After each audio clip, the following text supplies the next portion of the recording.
السلام علیکم ورحمۃ اللہ وبرکاتہ. الحمد للہ رب العالمین والصلاة والسلام علی رسولہ الامین. اما بعد اعوذ باللہ من الشیطان الرجیم. بسم اللہ الرحمن الرحیم. سبحان الذی اسری بعبدہ لیلا من المسجد الحرام الی المسجد الاقصی الذی بارکنا حولہ لنریہ من آیاتنا انہ هو السمیع البصیر. محترم حضرات و خواتین، الحمدللہ آج کی تراویح میں ہم نے 15واں پارہ مکمل کیا، جس میں سورہ بنی اسرائیل مکمل ہوئی. اس کے بعد سورہ کہف کا ایک بڑا حصہ مکمل ہوا. بنی اسرائیل یہ جو سورت ہے، یعقوب علیہ السلام کی اولاد کے نام پر یہ سورت رکھی گئی ہے. اس سورت کے دو نام ہیں، ایک بنی اسرائیل ہے اور دوسرا اس کو سورۃ الاسراء بھی کہا جاتا ہے. بنی اسرائیل کے کہنے کی وجہ یہ ہے کہ اس میں بنی اسرائیل یہودیوں وغیرہ کی تاریخ پیش کی گئی ہے، اس لیے اس میں اس کا نام بنی اسرائیل رکھا گیا. اور سورۃ الاسراء اس لیے رکھا گیا، اور ایک نام اس میں اللہ رب العالمین نے اسراء میں اس کا جو ہے معراج سے متعلق باتیں پیش کی، تو اس لیے اس سورت کا نام سورۃ الاسراء رکھا گیا. تو اسرائیل کا معنی کیا ہے؟ اسرائیل کا معنی ہے اللہ کا بندہ. یعقوب علیہ السلام کا یہ دوسرا نام تھا اسرائیل. تو یعقوب علیہ السلام کی اولاد سے جو بھی لوگ آئے انہیں بنی اسرائیل کہا گیا. تو یہ سورت کا نام بنی اسرائیل رکھا گیا. یہ سورت نبی صلی اللہ علیہ وسلم کے مکہ کے آخری دور میں نازل ہوئی. اللہ کے نبی صلی اللہ علیہ وسلم جب خدیجہ رضی اللہ عنہا کا انتقال ہوا، آپ کی وفات ہوئی، تو بہت زیادہ غمگین ہو گئے اور بہت زیادہ نبی صلی اللہ علیہ وسلم کمزور ہو گئے. جیسے ہی خدیجہ رضی اللہ عنہا کا انتقال ہوا، کچھ ہی دنوں بعد آپ کے چچا ابو طالب کا انتقال ہو گیا. ابو طالب ایک سہارا تھے مکہ میں، مشرکین جو بھی پریشان کرتے تھے ان سے. اللہ کے نبی صلی اللہ علیہ وسلم بہت زیادہ پریشان ہوئے، کیونکہ اس وقت قبیلے کا سردار ابو لہب بن گیا. اور ابو لہب جیسے ہی قبیلے کا سردار بن گیا، اس نے محمد صلی اللہ علیہ وسلم کو قبیلے سے نکال دیا. اس زمانے میں قبیلے سے کسی آدمی کو نکالنے کا مطلب یہ ہوتا تھا کہ کوئی بھی قبیلہ، کوئی بھی آدمی اس آدمی کو قتل کر سکتا ہے، مدد کے لیے کوئی نہیں آئے گا. یہ ایسا ہوتا تھا. اللہ کے نبی صلی اللہ علیہ وسلم بہت زیادہ پریشان ہو گئے، کسی کی پناہ کی ضرورت تھی. تو آپ صلی اللہ علیہ وسلم پناہ کے لیے، مدد مانگنے کے لیے طائف گئے. طائف کے لوگوں نے دیکھا کہ لوگوں نے، قریش نے محمد صلی اللہ علیہ وسلم کو اپنے قبیلے سے نکال دیا ہے، تو اگر یہ لوگ مدد کریں گے تو ہو سکتا ہے قریش کے لوگ دشمن بن جائیں گے. اس لیے قریش کے لوگوں کو خوش کرنے کے لیے طائف کے لوگوں نے نہ صرف پناہ دینے سے انکار کیا، بلکہ آپ صلی اللہ علیہ وسلم کو پتھروں سے مار کر کے طائف سے نکالا. تو اللہ کے نبی صلی اللہ علیہ وسلم بہت زیادہ تکلیف میں تھے. آپ کے ساتھ آپ کے غلام زید بن حارثہ رضی اللہ عنہ بھی تھے. تو اس موقع پر اللہ رب العالمین نے نبی صلی اللہ علیہ وسلم کو تسلی دینے کے لیے، جو بھی پریشان کر رہے تھے، تسلی دینے کے لیے، اور آپ کو ہجرت کا حکم دیا جا رہا تھا، ہجرت کا حکم دینے کے لیے اللہ رب العالمین نے اس سورت کو نازل کیا. اور اللہ رب العالمین نے تسلی دینے کے لیے آسمان پر آپ کو بلایا. اسراء اور معراج کا واقعہ پیش آیا. اسراء اور معراج کیا ہے؟ اسراء اور معراج دو الگ الگ ہیں. اسراء کا مطلب یہ ہے کہ اللہ کے نبی صلی اللہ علیہ وسلم کا سفر مکہ سے بیت المقدس تک جو ہوا، اس کو اسراء کہا جاتا ہے. اللہ کے نبی صلی اللہ علیہ وسلم اس رات مکہ سے بیت المقدس تشریف لے گئی، اور وہاں پر آپ صلی اللہ علیہ وسلم نے سارے انبیاء کی امامت کرائی. یہ آپ صلی اللہ علیہ وسلم کو مکہ سے بیت المقدس کیوں لے جایا گیا؟ کیوں آپ صلی اللہ علیہ وسلم نے وہاں پر سارے انبیاء کی امامت کروائی؟ یہ بتانا مقصود تھا کہ اب سارے انبیاء کی شریعت ختم ہو گئی، اب یہاں پر محمد صلی اللہ علیہ وسلم کی شریعت ہے، محمد صلی اللہ علیہ وسلم کی یہ امت ہے. اور دونوں جو قبلے تھے، بیت المقدس پہلے قبلہ تھا، اس کے بعد خانہ کعبہ تھا. اب یہ بتایا گیا کہ خانہ کعبہ بھی محمد صلی اللہ علیہ وسلم کا ہے اور بیت المقدس بھی محمد صلی اللہ علیہ وسلم کا ہے، اب اور کوئی نبی نہیں. اور اللہ رب العالمین نے قرآن مجید کا بھی یہاں پر تذکرہ فرمایا، قرآن کو بھی نازل کیا گیا ہے اور جتنی بھی پرانی کتابیں ہیں ساری کتابیں منسوخ ہو گئی، آسمانی کتابیں۔ گرچہ اللہ نے ان کتابوں کو بھی نازل کیا لیکن ان کتابوں میں لوگوں نے تبدیلی کی تھی، اس لیے اللہ رب العالمین نے ساری کتابوں کو منسوخ کیا، ختم کیا، اس کے بعد قرآن مجید کو نازل کیا۔ اسراء اور معراج کے سلسلے میں بہت ساری تفصیلات ہمیں احادیث میں ملتی ہیں۔ اسراء اور معراج یہ جو سفر ہے اس کی جو اصل وجہ کیا تھی؟ اللہ کے نبی صلی اللہ علیہ وسلم کو معراج میں بیت المقدس سے آسمان پر جو لے جایا گیا اسے معراج کہتے ہیں۔ معراج میں آپ صلی اللہ علیہ وسلم کو بلا کر تسلی دی گئی اور نماز دی گئی، نماز فرض ہوئی۔ کیوں اس موقع پر نماز فرض ہوئی؟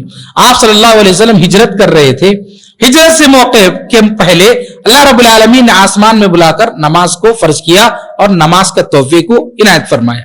اس کی وجہ یہ ہے کہ موسیٰ علیہ السلام کی قوم کے لوگ بھی جب ہجرت کر رہے تھے، موسیٰ علیہ السلام اور آپ کی قوم، تو اللہ رب العالمین نے ان لوگوں کو بھی نماز دیا تھا۔ وجہ یہ ہے کہ ہجرت کرنا کوئی آسان کام نہیں ہے۔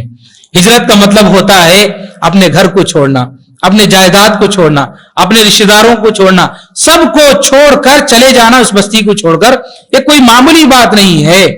ایسے وقت میں دین پر ثابت قدم رہنا تھوڑی سی پریشانی آ سکتی ہے، تو اللہ رب العالمین نے اس موقع پر ان کے اس ایمان کو مضبوط رکھنے کے لیے نماز کو دیا، کیونکہ نماز پڑھنے سے انسان کا ایمان مضبوط ہو جاتا ہے۔ چاہے کیسی بھی پریشانی اس کی زندگی میں آئے، نماز کی وجہ سے انسان کے ایمان میں مضبوطی آتی ہے۔ اس لیے اللہ رب العالمین نے ہجرت سے پہلے آسمان میں بلا کر نبی صلی اللہ علیہ وسلم کو نماز کا تحفہ دیا۔ آپ صلی اللہ علیہ وسلم اس کے بعد ہجرت کر کے چلے گئے۔ اس صورت میں اللہ رب العالمین نے بنی اسرائیل کی تاریخ کا بھی تذکرہ فرمایا۔ وجہ یہ ہے کہ آپ صلی اللہ علیہ وسلم ہجرت کر کے جا رہے تھے مدینے کو، اور مدینے میں یہودی رہتے تھے، یہودی بنی اسرائیل کے لوگ ہیں۔ اللہ رب العالمین نے ان کی کیا کرتوت ہے، ان لوگوں کی کیا تاریخ ہے بتانے کے لیے، کیونکہ مدینہ جا رہے ہیں ان کا اب سامنا کرنا پڑے گا، اللہ رب العالمین نے یہودیوں کے معاملات اور ان کی تاریخ کو بھی اس صورت میں پیش فرمایا ہے۔ اور اس کے بعد دیکھیے اللہ رب العالمین نے صورت میں ایک اسلامک سٹیٹ جو ہوتا ہے، اسلامی حکومت، اس میں اللہ رب العالمین نے 10 بنیادی اصول بیان فرمائے ہیں، اور یہ 10 بنیادی اصول بنی اسرائیل کو بھی دیے گئے تھے۔ موسیٰ علیہ السلام کی شریعت میں بھی یہ 10 بنیادی اصول تھے، اور یہ یونیورسل اصول ہیں، یہ اس امت کو بھی یہ 10 اصول دیے گئے ہیں۔ یہ اصول کیا ہیں ہم سب کو جاننا چاہیے، اور اس میں کسی قسم کی خلاف ورزی نہیں ہونی چاہیے۔ اگر اس میں خلاف ورزی ہو گئی تو ہم بھی رسوا ہو جائیں گے اس دنیا میں، اللہ رب العالمین کا عذاب ہم پر بھی آئے گا۔ وہ کیا اصول ہیں؟ سب سے پہلا اصول اللہ نے فرمایا وَقَضَىٰ رَبُّكَ أَلَّا تَعْبُدُوا إِلَّا إِيَّاهُ، کہ آپ اللہ رب العالمین نے یہ فیصلہ کر دیا ہے کہ اللہ کے علاوہ کسی اور کی عبادت نہیں ہونی چاہیے۔ وَبِالْوَالِدَيْنِ إِحْسَانًا، ماں باپ کے ساتھ اچھا سلوک کریں، ماں باپ کے ساتھ اچھا سلوک کریں۔ اللہ نے فرمایا إِمَّا يَبْلُغَنَّ عِنْدَكَ الْكِبَرَ أَحَدُهُمَا أَوْ كِلَاهُمَا، ماں باپ میں سے دونوں یا کوئی ایک بھی جب بوڑھے ہو جائیں، فَلَا تَقُلْ لَهُمَا أُفٍّ، آپ لڑائی جھگڑا کر کے خواہ کا اعتراض کرتے ہوئے اف بھی مت کرنا۔ یہاں پر اف سے کیا مراد یہ ہے کہ آپ ذرا برابر بھی ان سے خواہ کا اعتراض مت کرو، ایک لفظ بھی مت بولو خواہ کا اعتراض کرتے ہوئے، ان کے دل کو تکلیف مت پہنچاؤ۔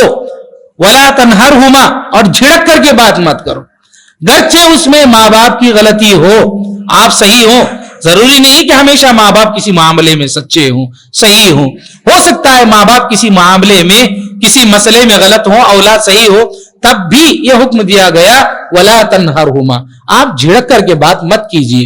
وَقُلْ لَهُمَا قَوْلًا كَرِيمًا، آپ ادب و احترام سے، نرم انداز سے آپ ان سے بات کیجیے۔ وَاخْفِضْ لَهُمَا جَنَاحَ الذُّلِّ مِنَ الرَّحْمَةِ، آپ رحمت کے پر ان کے لیے بچھا دیجیے۔ وَقُلْ رَبِّ ارْحَمْهُمَا كَمَا رَبَّيَانِي صَغِيرًا، اور فرمایا کہ دعا کیجئے کہ اے میرے رب، بچپن میں میرے باپ باپ نے جیسے مجھ پر رحم کیا تھا ویسے ہی تو ان پر رحم فرما۔ تو ماں باپ کے سلسلے میں ہمیں خیال رکھنا چاہیے کہ ماں باپ کو ہمیں ہرگز تکلیف نہیں دینی چاہیے۔ اس کے بعد اللہ رب العالمین نے فرمایا وَآتِ ذَا الْقُرْبَى حَقَّهُ وَالْمِسْكِينَ وَابْنَ السَّبِيلِ، ایک اور اصول یہ ہے کہ جو بھی مسکین ہیں، رشتہ دار ہیں، اور اسی طرح مسافر ہیں، ان کے جو بھی حقوق ہیں خرچہ کرو، ان کو دو۔ اور جو آدمی خرچہ نہیں کرتا ہے، ایسے لوگوں کو نہیں دیتا ہے، کیا ہوتا ہے؟ فرمایا اللہ نے ان المبذرین کانوا اخوان الشیاطین. جو لوگ خرچہ نہیں کرتے ہیں ایسے لوگ فضول کا خرچہ کرتے ہیں, بیکار کا خرچہ کرتے ہیں, اسراف کرتے ہیں. اور جو لوگ بیکار کا خرچ کرتے ہیں وہ لوگ شیطان کے بھائی ہیں, کہا اللہ رب العالمین نے. تو اللہ رب العالمین نے یہاں پر منع فرمایا بیکار کا خرچ کرنے سے, اور اسی طرح یہ اللہ رب العالمین نے فرمایا کہ آپ مسکینوں کو, مسافر کو, اور جو رشتہ دار مجبور ہیں ان کو دیجیے. اور پھر اللہ نے فرمایا مال خرچ کرنے کے بارے میں کہ آپ کنجوسی بھی مت کیجیے. ولا تجعل يدك مغلولة, اپنے ہاتھوں کو بند کر کے کنجوسی مت کیجیے. اپنے فیملی کے لوگوں کو بھی نہیں کھلا رہے ہیں, ضروریات ہیں آپ پوری نہیں کر رہے ہیں, ایسا بھی مت کرنا. ولا تبسطها كل البسط, اور پوری طرح ہاتھ کھول کر کے پورا ضائع بھی مت کیجیے پیسہ, ضرورت کے حساب سے خرچ کیجیے. آپ کو اپنی فیملی پر 100 روپیہ کی اگر خرچ کرنا ہے تو آپ 100 روپیہ ہی خرچ کیجیے.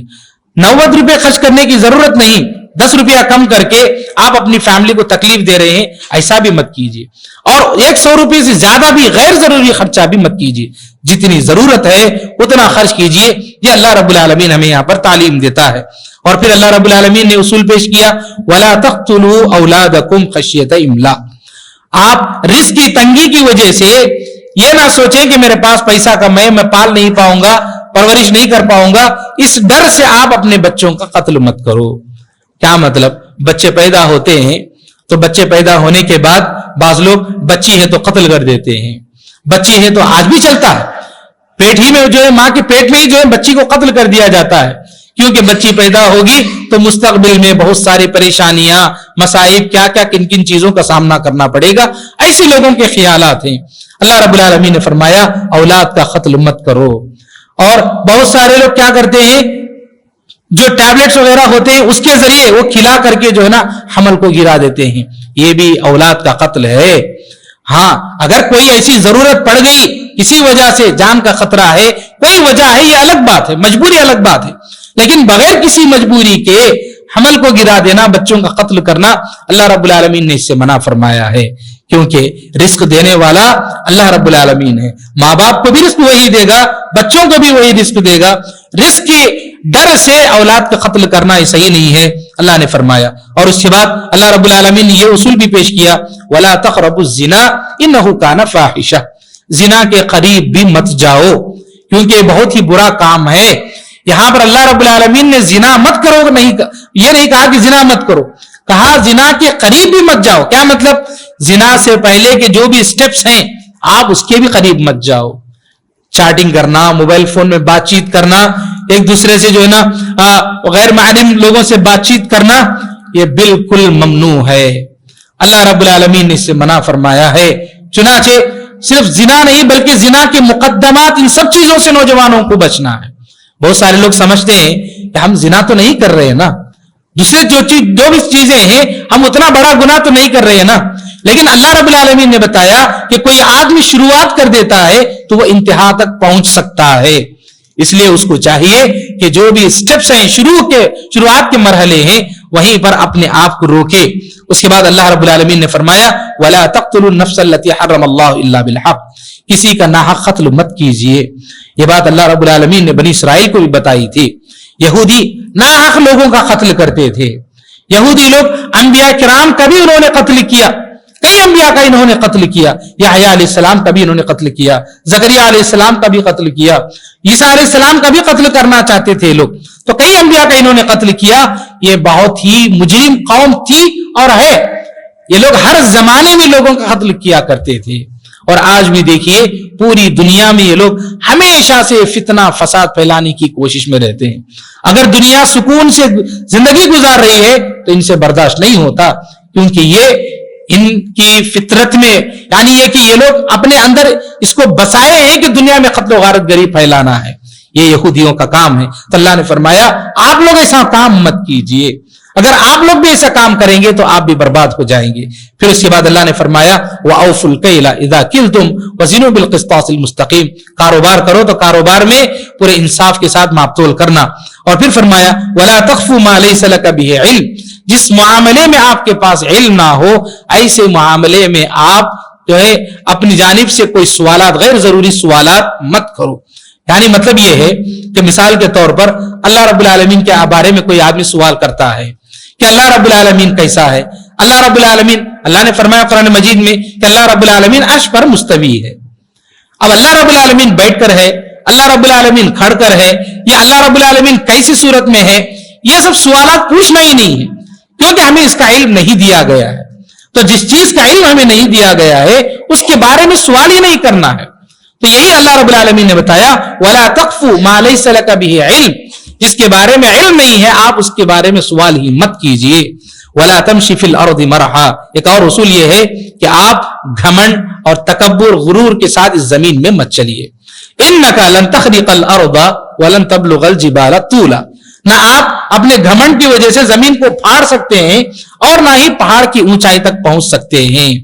اللہ رب العالمین نے یہ ساری چیزیں پیش کرنے کے بعد فرمایا كُلُّ ذَلِكَ كَانَ سَيِّئُهُ عِنْدَ رَبِّكَ مَكْرُوهًا, یہ ساری چیزیں, بری چیزیں جتنی بھی ہیں اللہ رب العالمین کو پسند نہیں ہیں.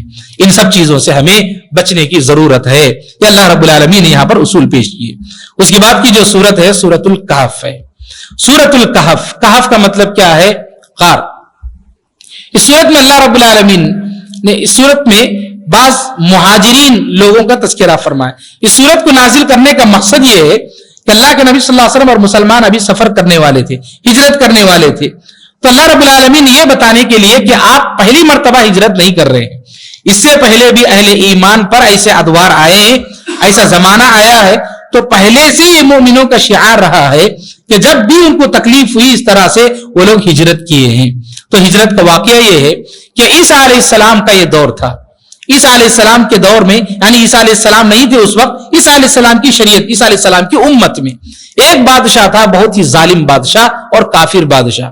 کچھ نوجوان جو ایمان لائے تھے, مومن نوجوان تھے, تو بادشاہ نے حکم دیا کہ ان کا قتل کر دیا جائے. تو یہ نوجوان وہاں سے بھاگ گئے, اس بستی سے بھاگ گئے, ان کے ساتھ ایک کتا بھی تھا. جب یہ نوجوان بھاگ گئے تو ایک غار میں جا کر چھپ گئے اور انہوں نے سوچا کہ رات میں اس غار میں ہم لوگ, اس کیو میں ہم لوگ جو ہے سو جائیں گے اور پھر اس کے بعد صبح نکل کر کہیں چلے جائیں گے. لیکن اللہ رب العالمین کو کچھ اور ہی منظور تھا. یہ نوجوان گئے اس غار میں, سو گئے. اللہ رب العالمین نے ان نوجوانوں کو اس غار میں 309 سال تک سلا دیا. 309 سال تک سلا دیا. 309 سال تک, یہ جو 309 سال گزرے, اس درمیان اس علاقے میں کئی بادشاہ آئے اور گئے, اور اس وقت جو بادشاہ تھا 309 سال کے بعد وہ ایک مسلمان بادشاہ تھا. اس زمانے میں مسلمانوں کے درمیان, لوگوں کے درمیان وہاں پر اختلاف پیدا ہو گیا کہ اللہ رب العالمین مردہ لوگوں کو کیسے زندہ کرے گا. تو اللہ رب العالمین نے 309 سال کے بعد ان نوجوانوں کو نیند سے اٹھا دیا. وہ لوگ اٹھ گئے. ان میں سے ایک نوجوانوں نے کہا, ان لوگوں نے سمجھا کہ ابھی ہم سوئے ہیں اور ابھی اٹھے ہیں صبح میں. تو ایک آدمی کو کہا گیا کہ یہ پیسہ لو, جا کر کچھ کھانے کے لیے لے کر آؤ. ایک نوجوان کھانا لانے کے لیے گیا باہر, تو دیکھا کہ پورا علاقہ بدل چکا ہے. عجیب دکھ رہا تھا اس نوجوان کو. پھر اس نے کسی سے نہیں پوچھا, اگر پوچھے گا تو شک ہو جائے گا. جیسے ہی وہ کھانا لینے کے لیے پیسہ دیا تو دکان والے نے دیکھا کہ یہ کسی زمانے کا پیسہ ہے, تو اس نے پکڑ لیا اور کہا کہ یہ تو بہت سالوں, 100 سالوں پہلے کی کرنسی ہے, لگتا ہے تمہیں خزانہ ملا ہے. اور خزانہ بادشاہ کا ہوتا ہے, حکومت کا ہوتا ہے. یہ پکڑ کر بادشاہ کے پاس لے گیا. تو بادشاہ نے پوچھا کہ آپ کون ہیں, کہاں کے ہیں, کیا معاملہ ہے. تو اس نوجوان نے سارا معاملہ بتایا کہ اس طرح کی بات ہوئی. تو بادشاہ نے پوچھا کہ آپ کے باقی ساتھی کہاں ہیں, بتائیے ہمیں. تو نوجوان غار کی طرف لے گیا اور بادشاہ وغیرہ سب باہر کھڑے تھے. بادشاہ نے کہا کہ جائیے آپ کے دوستوں کو باہر لے کر آئیے, پریشان ہونے کی کوئی ضرورت نہیں. نوجوان اندر گیا. اللہ رب العالمین نے اس نوجوان کو بھی اور سارے نوجوانوں کو بھی موت دے دی. یہ بتایا اللہ رب العالمین نے کہ 309 سال کے بعد اللہ رب العالمین نے ان لوگوں کو جو جگایا, اس طرح سے اللہ رب العالمین مردوں کو زندہ کرتا ہے. تو یہاں پر اس صورت میں کئی دروس ہیں ہمارے لیے. ایک تو ہجرت کے موقع پر نبی صلی اللہ علیہ وسلم کو تسلی دی گئی, اور یہ بھی بتایا گیا کہ اللہ رب العالمین مردوں کو کس طرح زندہ کرتا ہے. اس کے علاوہ اس صورت میں ہمارے لیے بھی واقعہ پیش کرنے کے بعد اللہ نے 3 دروس ہمیں دیے ہیں. پہلی بات یہ ہے کہ اسلام میں جب کوئی بات ہمیں بتائی جاتی ہے قرآن اور حدیث میں, جیسے یہ کتنے نوجوان تھے, تو یہ بنی اسرائیل کے لوگ, یہودی لوگ, یہ لوگ فطرے میں پڑ گئے. اس درس سے سبق حاصل کرنے کے بجائے, اس واقعے سے, اس قصے سے,